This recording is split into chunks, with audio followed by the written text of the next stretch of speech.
was true, from a certain point of view. A prophecy that misread could have been. Only a Sith deals in absolutes. I find your lack of faith disturbing. Unlearn what you have learned.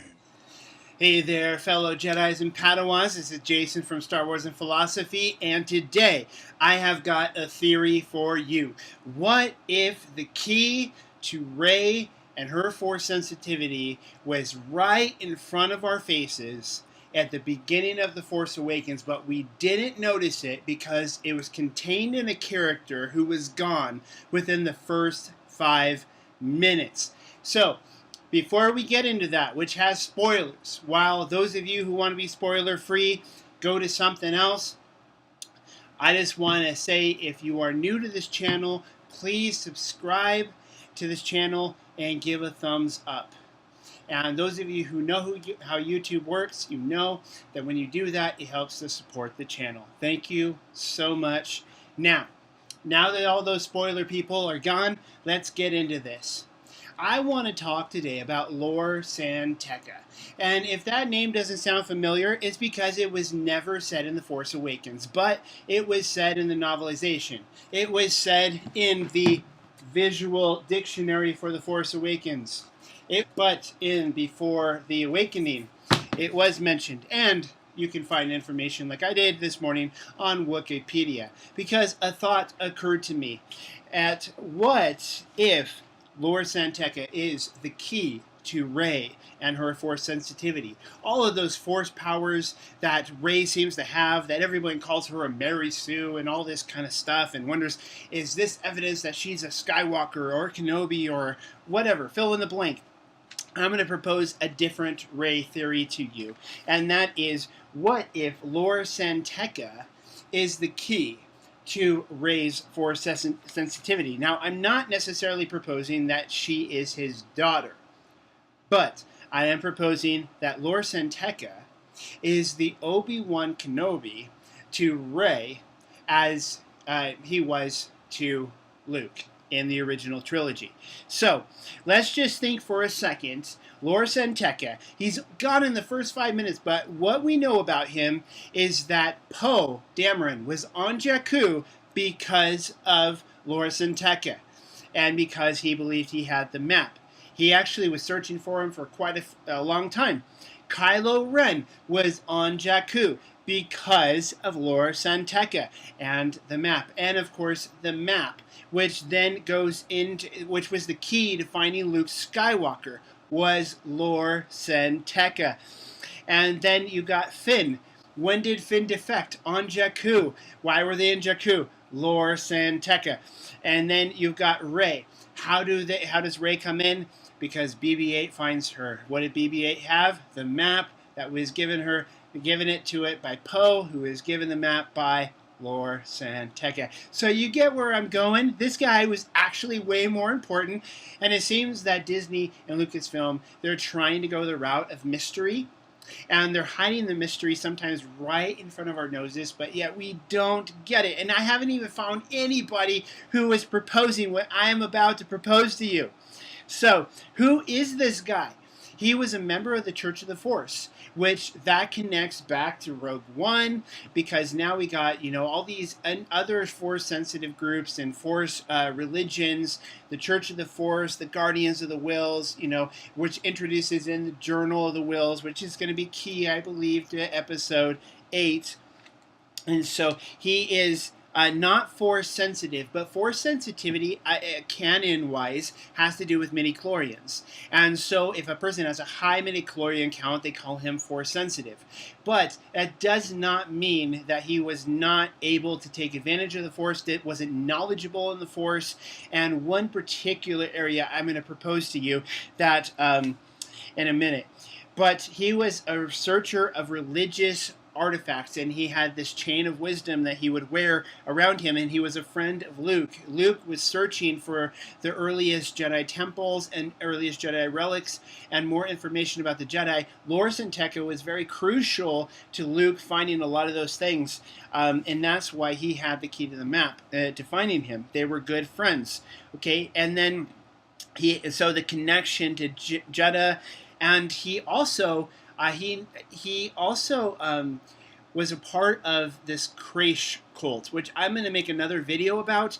It was on the planet Ovanis, I believe it was, and these guys are really weird, okay? But he spent 2 years with them learning from their particular viewpoint as well, and then he goes to Jakku, and that's where all this stuff goes down. And we also know about Jakku that Emperor Palpatine had specific things that he was doing research into different areas of the Force and stuff that was related to Jakku.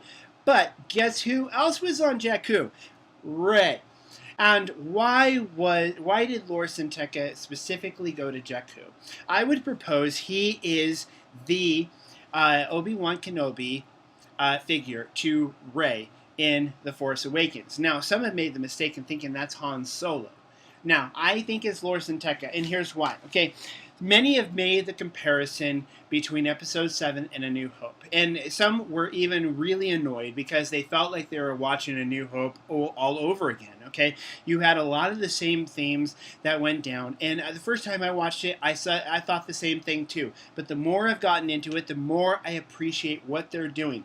But George Lucas even said that the Star Wars universe and story, it mirrors and echoes. Okay, so you're going to have a lot of paralleling and mirroring, okay, and that's going to be important. But let's just compare this guy to Obi-Wan on a basic level. First, where was Obi-Wan in Episode 4? He was on Tatooine, and he was looking over Luke. He was sent there to make sure that Luke was growing up okay, and that when the right time came, he was ready to introduce himself to him and introduce the Force to him. And, oh, by the way, here's who your father is, and all that kind of stuff, okay? And then you got a desert planet that this takes place on, Jakku, Tatooine, and then you got a droid that's carrying these crucial plans as a crucial plot point in the story. So I want to specifically go to one particular thing. Here's the theory. So the spoilers, if you hung in here, but you really don't want to be spoiled, okay, leave. Then 5, 4, 3, 2, 1. And so my comparison here, here's my theory, is that Luke Skywalker, the real point in which the Force became a real part of his life, was the death of Obi-Wan Kenobi. And after Obi-Wan dies, then all of a sudden Luke goes from just kind of basic training where he's trying to, block with the lightsaber, and all of a sudden something happens. But let's go to the death scene of Obi-Wan Kenobi, the battle between him and Vader, and let's compare that to the death of Lor San Tekka and his confrontation with Kylo Ren, because Lor San Tekka's death was actually referred to as a sacrifice. Now, we don't parallel it because it's not completely similar. The circle is now complete. When I left you, I was but the learner. Now I am the master. Look how old you've become. But in one you have Darth Vader, and in the other you have Kylo Ren, the main, bad, villains, right? Only a master of evil, Darth. Something far worse has happened to you. Your powers are weak, old man. I'll show you the dark side. You can't win, Darth. If you strike me down, I shall become more powerful than you can possibly imagine. You may try, but you cannot deny the truth. That is your family. And then you think about the words that are said. The way that Obi-Wan Kenobi talks to Darth Vader in that last fight, strike me down and I'll become more powerful than you could possibly imagine, and he even calls him out and saying, you've only become a master of evil. And so then go to Lor San Tekka, I know who you were, and, you've become something worse than you are now, and, all of these things, it's a similar type of dialogue, even.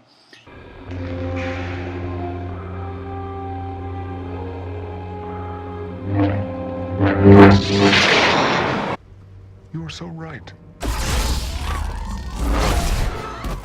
And they gave their life as the key to the main hero's Force sensitivity. Obi-Wan gives his life for Luke, and then Lor San Tekka gives his life, I believe, for Rey. After Obi-Wan gives his life, then all of a sudden Luke hears his voice. Use the Force, Luke. Okay, now this is something we don't see with Rey. We don't have her hearing Lor San Tekka's voice. But she does end up hearing, Obi-Wan's voice in the Force vision, okay? But maybe we're just not told about that. Maybe they're trying to keep that a special surprise and secret because they didn't necessarily want us to figure this out. And I hope that I'm right. But Luke hears his voice, which then leads him to give into the Force, and he destroys the Death Star. He has this focus now. And he's able, in Empire Strikes Back, to pull the lightsaber. And then he sees the vision of Obi-Wan Kenobi. And other visions. And then he's able to do, in Return of the Jedi mind trick. You will take me to Jabba now. It'll talk about Jabba now. And then he's able to have his lightsaber skills, which we see in Empire and Return of the Jedi. Now, let's think about Rey. What happens after Lor San Tekka's death? Rey is resistant to Kylo Ren's mind probing. You're afraid that you will never be as strong as Darth Vader. Okay, she's able to exercise mind control. Then you will remove these restraints and leave this cell with the door open. I will remove these restraints and leave the cell with the door open. And she sees visions.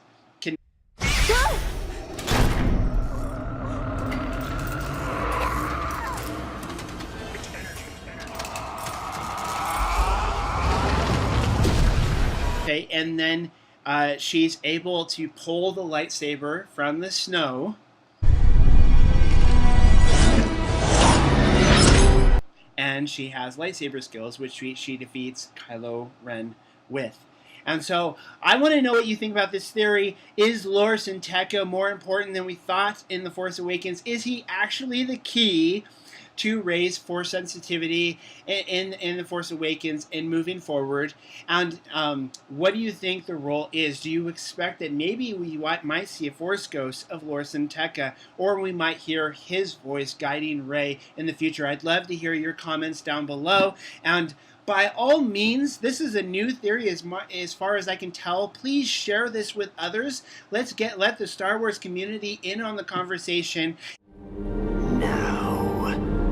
Fulfill your destiny. I want to encourage you, if you haven't already, please like, subscribe, and share this video with others and this channel with others. It helps every time you do that. It actually helps the channel out financially, and it helps us to grow and get in front of others.